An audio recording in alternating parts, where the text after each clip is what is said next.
sull'esercente e forte Juve! Dai, saliamo su.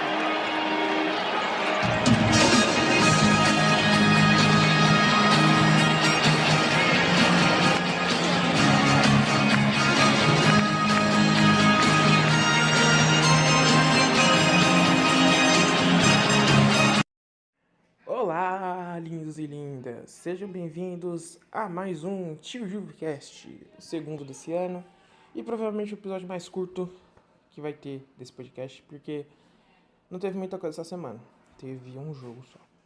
Então, na verdade acho que teve dois, né? Porque o episódio da semana passada não cobriu o jogo do final de semana. Então, vamos lá. Já quero pedir desculpa se eu parecer um pouco ofegante ou minha voz está um pouco mudada, porque o meu nariz está entupido. Eu tô respirando só pela boca e eu não tô muito acostumado a fazer essas coisas, porque aí fico um pouquinho ofegante. Mas vamos lá. Cara, o que dizer dessa Juve? O que dizer dessa Juventus de 2020? Cara, não tenho o que falar. O time tá jogando bem, tá jogando de uma forma ofensiva, defensivamente tá melhorando, tá progredindo. Não é um time defensivo igual era o Alegre, mas a gente já sabia disso, porque o Sarri preza o ataque, a troca de bola, não uma defesa sólida e forte. Então, isso já era esperado. Mas essa mudança assim repentina da Juventus é o que tá mais me assustando, porque você pega até novembro, a gente tava sofrendo para ganhar os jogos. Era 1-0, 2-1, era virada nos últimos minutos, dependendo de gol de Cristiano Ronaldo e Higuaín. Você pega agora, contra a Roma no final de semana, a gente decidiu o jogo em 10 minutos.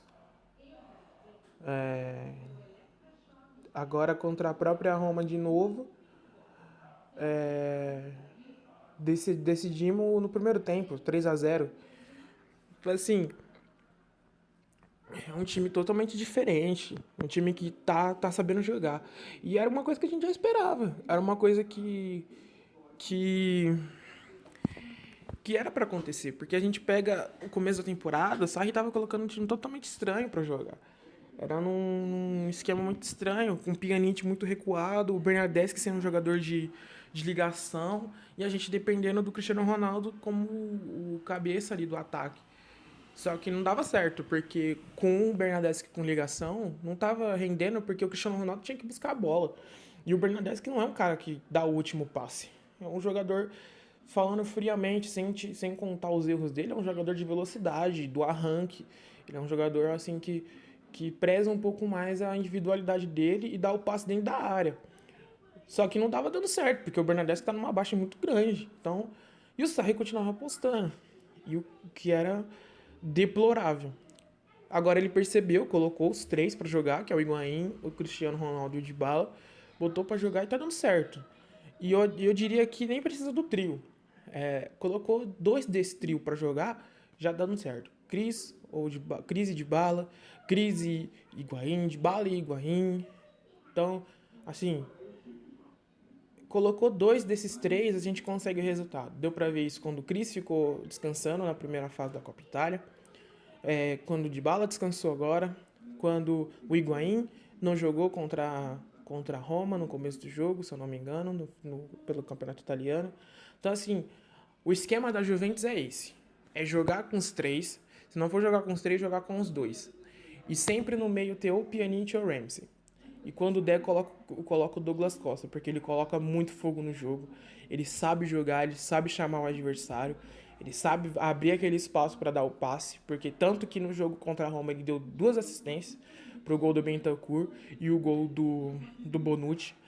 Cruzamento perfeito pro Bonucci, num passe milimétrico pro Bentancur. Então, assim, quando der, coloca o Douglas.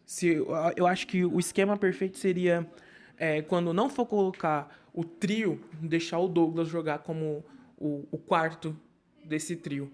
O quarto viraria um quarteto, no caso. Se for poupar o Cris, ou for poupar o Dybala ou o Higuaín, o substituto imediato desse trio ser o Douglas Costa. Só que mudar um pouco o esquema, porque, por exemplo, o Higuaín seria centroavante. E o Cris e o Dybala jogando nas pontas. Se o Cris for ser poupado, não tem como o Douglas Costa ser o centroavante. Coloca o Cris de centroavante e o Douglas e o Dybala de ponta. Ou coloca o Dybala como um segundo atacante e o Douglas e o Pjanic fazendo a ligação pro ataque. Mas nesses dois jogos que o Douglas Costa voltou, do final de semana e o de quarta, ficou evidente que o Douglas Costa ele não pode ficar no banco 100% do tempo. Assim, jogar só partidas como Copa Itália, como partidas decididas do Campeonato Italiano, partidas assim pré-Champions. Não, ele tem que jogar as partidas decisivas e as partidas das Champions.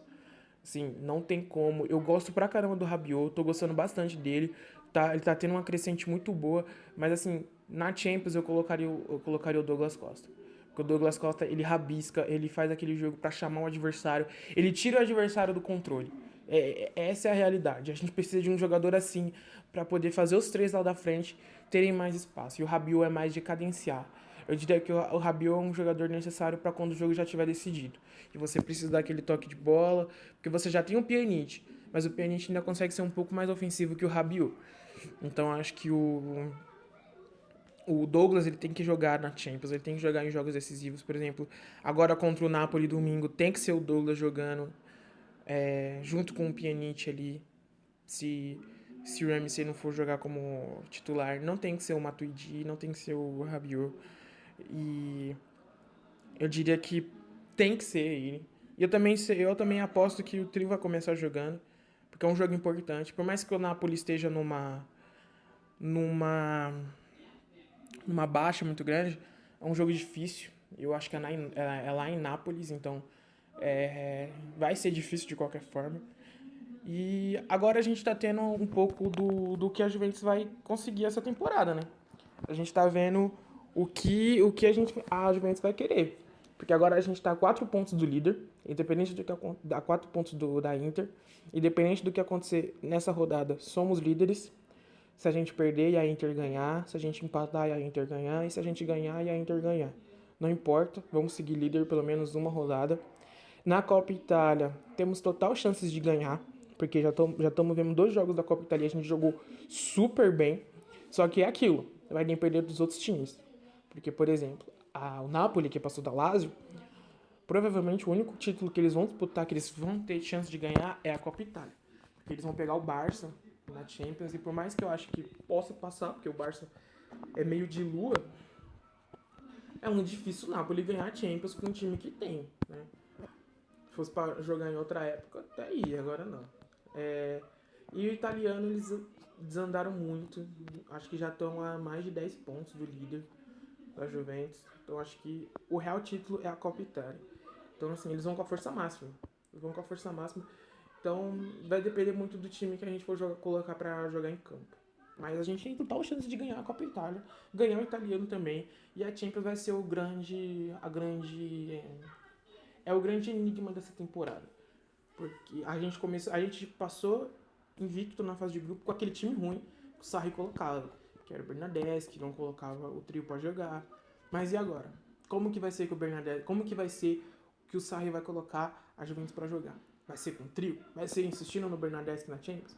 A gente não sabe. Então a Champions ainda é um ponto a gente descobrir o que vai acontecer com a Juventus na Champions. E eu disse que ia ser um podcast curto. Não tenho muita coisa para falar essa semana porque não aconteceu muita coisa. Eu pretendo fazer o podcast todo numa segunda. Toda segunda tem um podcast, porque aí eu vou ou segunda ou terça. Porque aí eu vou pegar o jogo que teve no meio da semana e o jogo do final de semana. Aí vou ter 2 jogos para comentar. Se tiver um jogo na semana, eu posto no dia seguinte do jogo. Então vai ficar mais ou menos assim. Então, para encerrar, vamos ao tradicional recados do Tio Juve. Solta a vinheta, editor. Recados do Tio Juve. Jennifer de Vandenberg. Que é a Paulo Dybala, a Marianne. Te amo, lindo. Te amo mais, Flor. A Internazionale de Depressione. A Juve rouba demais, me segue. Não vou seguir e foda-se. Esperando o projeto no Palmeiras. Salve, tio Juve. Salve. Napoli da fuleiragem. Quem você acha que vai ser campeão da Champions? Se você falar a Juventus e não falar do grandioso Leipzig, é um fogo. Quem vai ganhar a Champions, parça? Vai ser o Napoli. Napoli vai ganhar. Acabei de falar que não ia ganhar, mas vai ganhar sim. Traguelar Lau. Oi. Champions 1000 grau. Eu sou a única pessoa do mundo que acha o Rabiot parecido com o Ricardo O'Hara.